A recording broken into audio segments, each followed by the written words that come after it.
روایت سے ایک سوال اٹھ رہا ہے کہ امام وقت اس وقت کیا کھانا کھاتے ہیں؟ ہے نا امام، رزق ہے نا، امام کو کھانا کھانا ہے نا، بدن ہے، مبارک بدن ہے، کیا کھاتے ہیں؟ اس روایت سے آپ سمجھیے کہ نبی فرما رہے ہیں کہ ہمارا 12واں جنت کی غذائیں کھائے گا، اس لیے اس پر عمر طاری نہیں ہوگی۔ یہ مادی غذائیں ہمارے اوپر عمر طاری کرتی ہیں نا، اس سے بڑھتے ہیں، کم ہوتے ہیں، اس سے مشکلات کا سامنا ہمیں کرنا پڑتا ہے، لیکن جنت کی غذائیں تو بدن کے اوپر اثر نہیں کرتی ہیں۔ غور فرما رہے ہیں؟ ہمارا عقیدہ یہ ہے کہ جب حضرت ظہور فرمائیں گے تو 40 سال کی عمر ہوگی حضرت کی۔ اب ایک جگہ ہم نے یہ بات بیان کی تو کہنے لگے لو شیعوں کی تو ویسے ہی باتیں سمجھ میں نہیں آتی، یہ کہتے ہیں جی 1150 سال پہلے 200 کچھ ہجری میں آپ کی ولادت ہوئی ہے اور اب 1400 چل رہا ہے، اور اس کے اندر فرما رہے ہیں کہ جب ظہور فرمائیں گے تو 40 سال کے ہوں گے۔ ہم نے کہا نہیں، ایسا ہی ہے، حضرت کی عمر تو 1150 سال کی ہے، مگر جب حضرت ظہور فرمائیں گے تو آپ کتنے سال کے ہوں گے؟ 40 سال کے ہوں گے۔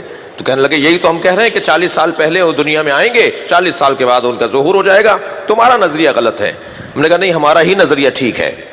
کہا یہ ہوتا نہیں ہے، کیسی بات ہے؟ ہم نے کہا صاحب سب سے زیادہ یہی ہوتا ہے۔ کہنے لگے کیسے ممکن ہے، کیسے ہوتا ہے؟ میں نے کہا جی آپ کی عمر کتنی ہے؟ فرمانے لگے 40 سال کی میری عمر ہے۔ میں نے کہا آپ ذرا آئینے میں جا کر اپنے چہرے کو دیکھیے، جب آپ 40 سال پہلے دنیا میں آئے تھے تو ماں کے شکم سے سر کے بال بھی لے کر آئے تھے، بھووں کے اور پلکوں کے بال بھی لے کر آئے تھے، لیکن آپ نے اگر سر کے بال آج تک نہ کاٹے ہوتے تو وہ ایڑیوں تک آ گئے ہوتے، لیکن آج تک آپ نے پلکوں کے بال نہیں کاٹے، بھووں کے بال نہیں کاٹے۔ ایک کی عمر رک کر بتا رہی ہے اللہ روکتا ہے، ایک کی عمر بڑھ کر بتا رہی ہے اللہ بڑھاتا ہے۔ صلوات پڑھے ذرا محمد و آل محمد پر۔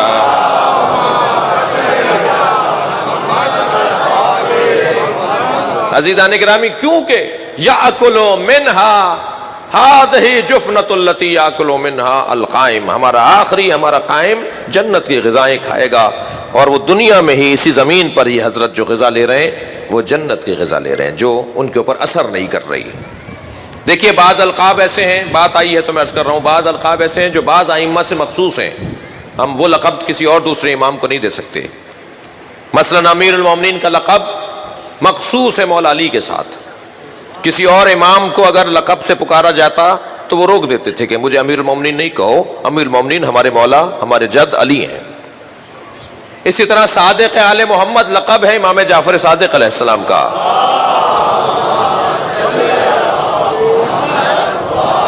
کسی اور امام کو اگر صادق آل محمد کہا جاتا ہے تو وہ پھر ٹوک دیتے ہیں کہ مجھے صادق آل محمد نہیں کہو۔ امام کا لفظ سب کے لیے مشترک ہے، معصوم کا لفظ سب کے لیے مشترک ہے۔ اسی طرح امام زمانہ، یہ جو لفظ ہے امام زمانہ، یہ مخصوص ہے 12ویں امام کے ساتھ۔ کسی شخص نے امام رضا کو کہا یا امام زمان تو حضرت نے ٹوک دیا، حضرت نے فرمایا مجھے امام زمان نہیں کہو، دیکھ نہیں رہے میرے بال سفید ہو گئے جی، یہ زمانہ میرے اوپر اثر کر رہا ہے، یہ چاند میرے اوپر اثر کر رہا ہے، ہمارا 12واں ہوگا جس پر زمین اور چاند اور سورج اثر نہیں کریں گے، وہ اپنی جوانی پر برقرار رہے گا۔ یہ پروردگار عالم کی خاص عنایات ہیں اور خاص کیفیات ہیں اس گھرانے کے ساتھ، اور بعض کیفیات اور بعض فضائل اہل بیت کے بڑے عجیب ہیں۔ کچھ چیزیں ایسی ہیں جو اللہ نے اسرار کے طور پر رکھی ہیں، راز کے طور پر رکھی ہیں۔ تھکے تو نہیں ہیں نا آپ حضرات؟ کچھ چیزیں ایسی ہیں جو اسرار ہیں، رموز ہیں، راز ہیں، جو اللہ نے کسی اور کو نہیں بتایا۔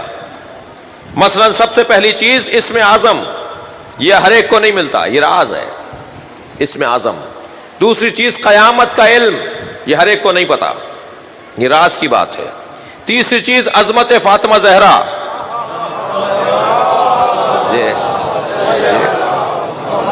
انا لیلۃ القدر، میں شب قدر ہوں، بی بی فرما رہی ہیں وما ادراک ما لیلۃ القدر، تمہیں کیا پتا شب قدر کیا ہے؟